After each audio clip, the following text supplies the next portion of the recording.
Roberto Alonso Romani. ¿Cómo anda, Roberto? Buen día. Juancito, buen día, pero tengo que cortarte la distancia, porque vos dijiste que estaba en Paraná. ¿Sabés dónde estoy? ¿A dónde? En la plaza de Rosario del Tala, Oh, bastante más cerca de lo que claro. vos pensabas, ¿eh? Lo que Sí, pasa es que usted es muy y viajero. te cuento qué estoy haciendo, A ver. porque te va a poner feliz.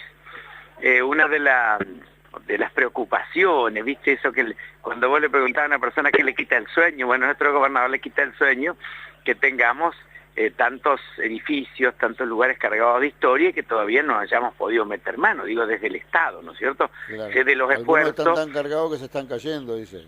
Claro, claro, y vos sabés de los esfuerzos que hacen a veces las comunidades, los vecinos, Sí. nosotros, vos y yo hemos trabajado muchas veces en instituciones intermedias para mantener, para integrar una comisión que no, es como ocurrió con el Molino Forcla, cuánta Ah, gente estuvo trabajando hasta que el Estado, ¿te acuerdas? Pudimos intervenir, fundar un museo del Molino y por lo tanto contar con los fondos para que eso se vaya ampliando y no solamente se mantenga esa estructura, esa postal de Entre Ríos, sino que se pueda enriquecer con el tiempo. claro. Bueno, y una de esas preocupaciones también es la casa de don Martiniano Leguizamón, la casa Qué lindo. que vos conocés donde nació Martiniano en Tala, que es Mirá una qué lindo. casa que se mantiene tal cual, es decir, hoy estábamos con los arquitectos asombrados porque es una casa de 1858, Juan, de tal Mirá manera vos.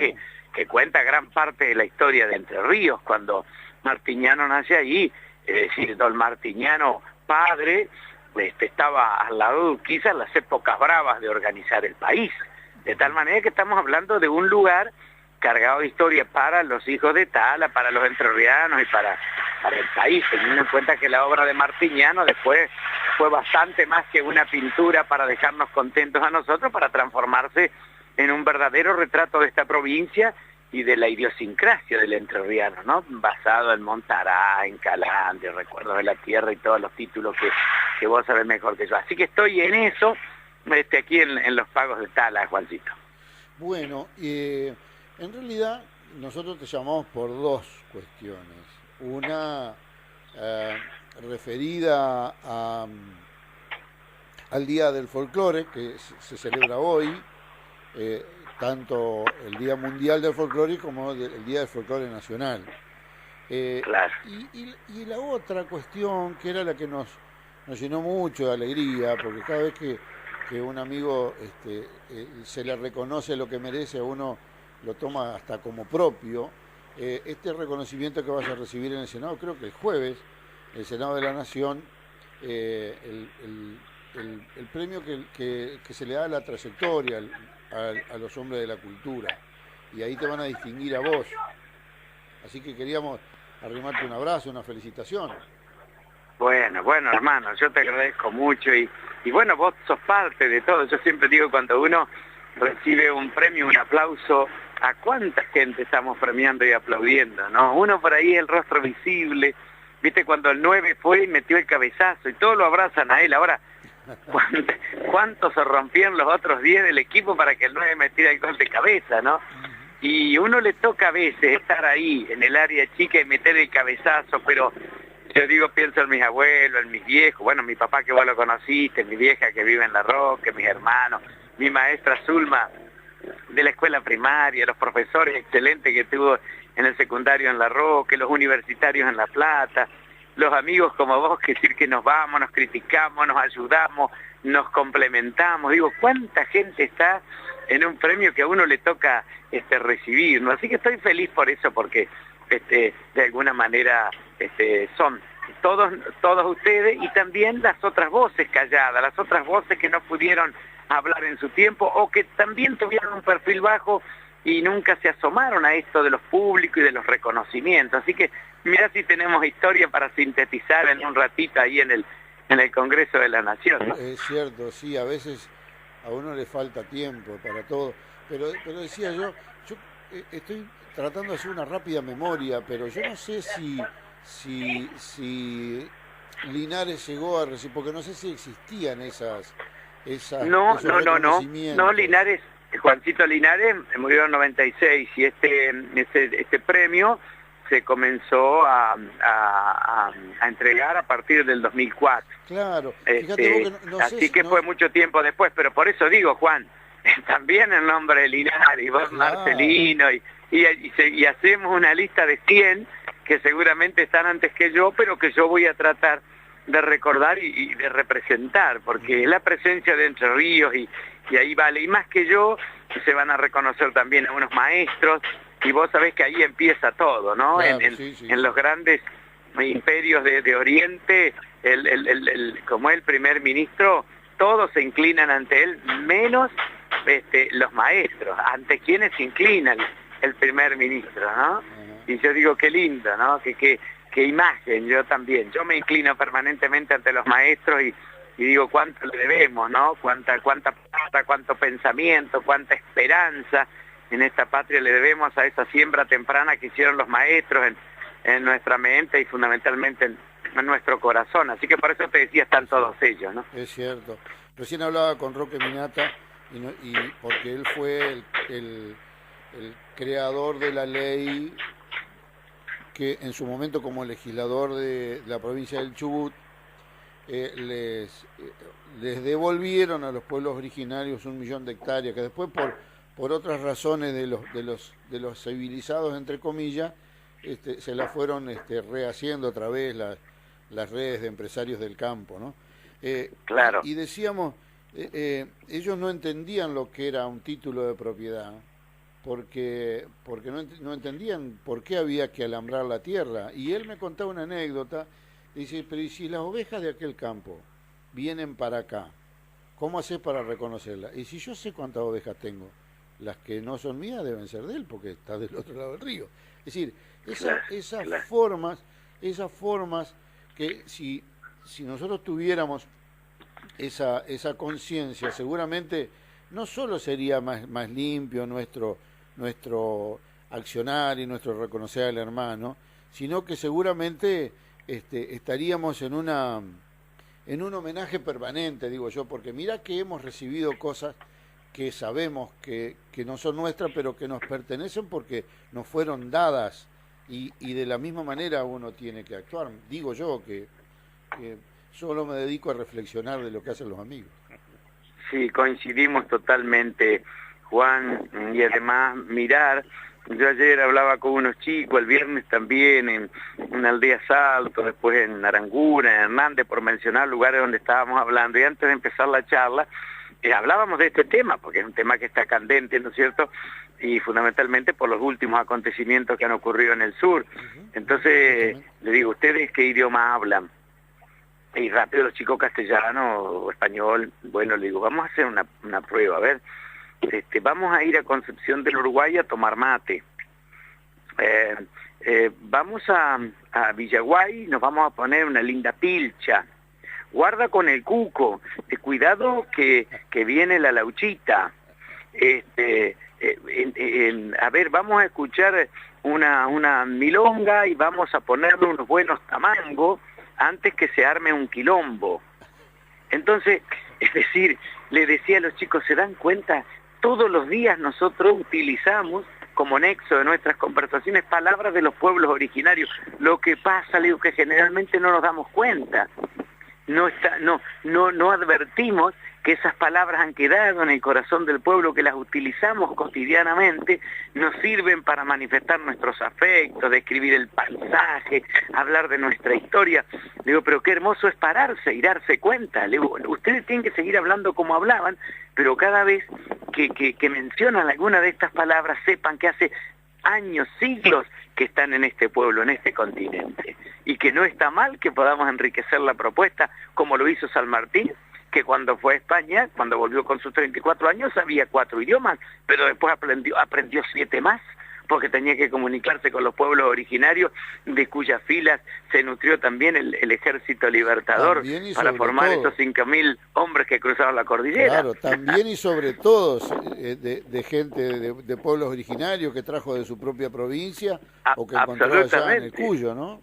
Absolutamente, Juan, ¿no? Absolutamente. Bueno, qué lindo. Ha sido, bueno, estás en la casa, en una casa histórica de las letras entrerrianas, y yo digo qué generosa ha sido nuestra tierra en hombres de la letra y del pulso, y además en sangre, pues Ahora vamos a escuchar en una grabación la historia de Bruno Alarcón, que vos me contaste el otro día, fuiste tan generoso de contarle a nuestra audiencia. Sí. Lo de Bruno Alarcón, y yo pensaba en esas primeras letras que uno aprende, el escaso valor que uno le da, porque es como el dinero sirve para hacer cosas, ¿no? Para hablar, para comunicarse, pero en el momento que uno aprende es como que le va perdiendo valor, y solo en el momento que uno le toca hablar con otro que no habla el propio idioma, entonces empieza a juzgar cuáles son esas palabras comunes que nos hacen poder comunicarnos, ¿no?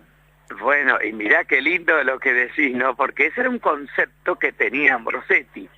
Ambrosetti utilizó, ya que estamos en el Día de Folclore y nosotros los entrerrianos y los americanos, si bien no negamos a aquel William Toms, el anticuario que inventó el término, pero digo, qué lindo que nosotros podamos hablar de nuestro Ambrosetti. Entonces decía Ambrosetti, tengo que conocer los idiomas de los pueblos originarios para poder descubrir su historia, para poder trabajar la tierra con ellos, recuperar las instancias de su felicidad antes que llegaran a los colonizadores.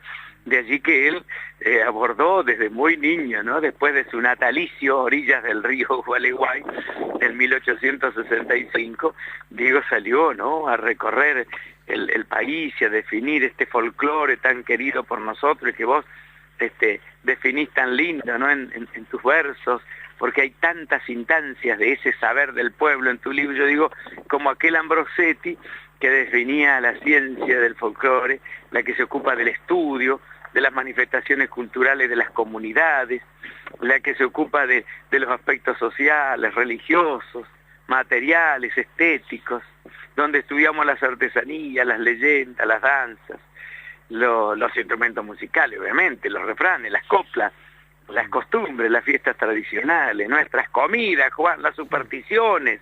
Digo, ¿cuántas veces que nos hemos detenido a hablar de todo ello? Y a veces no nos acordamos que andaba este Juan Ambrosetti, que vivió solamente 51 años, ¿no? Y él hablaba que todos estos temas, lo que te mencionaba recién y otros que los oyentes estarán recordando y vos también, formaban parte de los fenómenos folclóricos que siempre, decía él, tienen que ser colectivos, tradicionales, anónimos y funcionales, transmitidos en forma oral y localizados geográficamente, basados en la experiencia. Decía, ¿cuántas cosas descubrió Ambrosetti que nosotros tenemos que leer hoy? Algunos nos asomamos al mundo Ambrosetti, después que él publicó 250 libros, ¿no? 250 libros.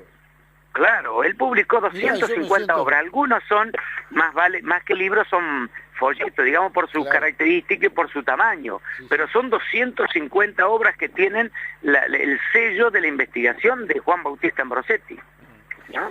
Bueno. Además, cuando vos llegás, Juan, vas llegando, yo creo que te conté una vez, ¿no? La primera vez que fui a presentar un acto en Tilcara, y era a escasos 50 metros donde está el busto de Ambrosetti. Y dije, ¿qué anda haciendo este entrerriano, este gualillo acá? Que se fue con la mujer y los dos hijos, desesperada la mujer, los hijos se enfermaban, y él insistía, y volvía en la mula toda la siesta hasta que descubrió, y pudo echar luz sobre esa fortaleza diaguita que es el Pucará de Tilcara, ¿no? Y a partir de allí, todo lo que se pudo investigar a partir de su descubrimiento en 1903. Por eso digo, qué lindo juntarnos hoy con vos y con tanta gente que escucha la radio y evocar a este padre del folclore argentino y americano que por unanimidad fue definido así en un congreso internacional de folclore del año 1960, o sea, 5 años antes que se cumpliera el centenario de su natalicio, ¿no es cierto? Sí, congresos que de alguna manera parieron el Festival de Cosquín, ¿no? Claro, bueno, que claro, a ser es que la cuando parte Cortázar, de aquella, ¿sabés que eso lo propuso Cortázar, Juan? ¿Cómo? La propuesta, la moción, el estudio sobre la vida de Ambrosetti lo propone Cortázar y Augusto Raúl Cortázar. Y vos sabés que, digamos, ya la presencia de Cortázar era para respetar. Y ni qué hablar cuando empezó a argumentar por qué Ambrosetti. Lo extraordinario que unanimidad, que ya conocían, eran estudiosos de nuestro folclore, digamos, coincidieron. Y cuando se realiza el centenario, en Gualeguay, en la casa donde él nació, se hace una serie de actos, ¿no? Y la conferencia aquel día la brindó Miguel Codaglia, mirá que está delicadito de salud hoy, pero adelante con su radio Madrigal en Paraná. Y vos sabés que vino, después a la noche llegó la esposa, María Elena Holmes, que es la hija del sabio Eduardo Holmes, y llegó la hija, Cora, que se había casado, vos sabés con quién era casada Corita, ¿no? Con Julio De Caro, Juan. Con Julio De Caro, así que viene Julio De Caro, participa, hace unas recorridas, y después se va a dormir al Hotel Ferrecho de Gualeguay, no puede dormir porque había un gran baile, un gran casamiento, y aparentemente no fue el problema del ruido, sino que no le gustaba tanto la orquesta que tocaba esa noche. Entonces dice que lo dijo, después lo cargaban los amigos, pero en realidad te molestó que tocaran o que tocaran mal. No, dice, no me gustaba la música que hacía. Mirá vos por dónde nos fuimos, ¿no? Bueno, pero de eso se trata precisamente hoy. De esto se trata. Yo le decía a Juan que esa reflexión que en una frasecita me dejó alguna vez Vitillo Ábalos, que claro, digamos, que a veces el folclore no se siente, no se enseña, sino que hay que sentirlo. Hay que sentirlo, claro, claro. Y Vitillo me decía, no hay que enseñar folclore, hay que enseñar identidad. El folclore claro, por supuesto, de eso se trata, hermano, de eso se trata. Mi querido, felicitaciones. Lamento no poder acompañarte, sabés que estaría allí, pero de acá vamos a aplaudir ese homenaje merecido que vas a recibir. Los amigos siempre están, querido, y en esos momentos, en el abrazo que nos daremos con otros amigos, vas a estar vos, Juan, querido hermano. Gran abrazo. Gracias, querido. Gracias, hermano. Feliz Día del Folclore. Igualmente, amigo. Roberto Romani, qué lindo poder a través de usted, no sé, al que no le gusta folclore probablemente pensará que es o un exceso de soberbia o probablemente un aburrimiento, pero esto queremos ser. Bueno, Bruno Alarcón, el tambor de órdenes del general San Martín, vivió en Gualeguay, era gualeyo él. Y Roberto Romani nos contó hace poquito la historia de Bruno Alarcón aquí mismo, en este mismo espacio. Entonces nosotros vamos a ir cerrando, no sé si vamos a llegar, creo que sí, al final del programa con este poema El tambor de la libertad, tambor del ejército de San Martín, Bruno Alarcón, en la voz de Roberto Romani. La Asociación Bancaria presentó la entrevista en Concepción Siglo XXI. Evocante, Moreno del Milagro, después de tanto olvido y mansedumbre. ¿Cómo recuperar descendencia azul y blanca para las voces indiferentes? Me consta tu martirio de pobreza y guerra, cuando las invasiones de los piratas del mar, también tu soledad después de Belgrano y los soldados de la pureza. Con el tiempo llegó el asombro, junto a la cordillera de la epopeya y los granaderos de lo imposible. La luz de Chacabuco, la sombra de Cancha Rayada, el nuevo sol de Maipú y siempre tu tambor, trasladando a los pechos criollos el coraje de la tierra. Luego de San Martín, seguiste el camino blanco hasta la América total, mientras las provincias unidas separaban los júbilos y la bandera. Argentina, Chile y Perú recibieron tus redobles militares